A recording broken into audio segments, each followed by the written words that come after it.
Hi, I'm Daniel, and this is my story. Once upon a time, in a small town surrounded by hills and rivers, lived a boy named Daniel. Like many others his age, Daniel was full of questions. Questions about life, purpose, and most importantly, faith. He had grown up hearing stories of God's love, but as he got older, the noise of the world began to drown those stories out.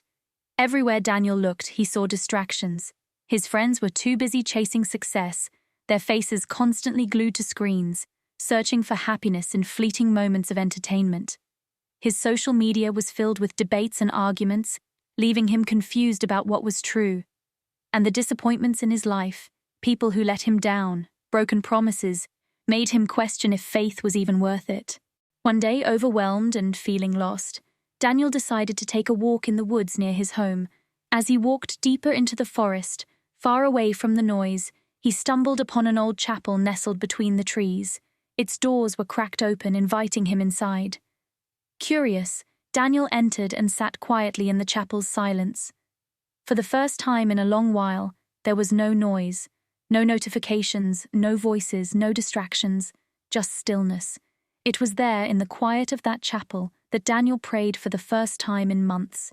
He poured out his heart, his confusion, and his frustration. And as he sat there, he felt a peace he hadn't known before, a peace that didn't come from the world, but from something greater. Daniel realized then that the world had been drowning out his faith, but God had never left him. He had been there all along, waiting for Daniel to seek him, not in the noise, but in the stillness.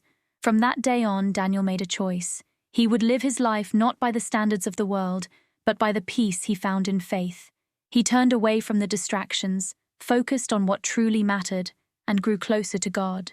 Though the world continued its loud and chaotic ways, Daniel remained grounded in his faith, knowing that true peace didn't come from the world, it came from God alone.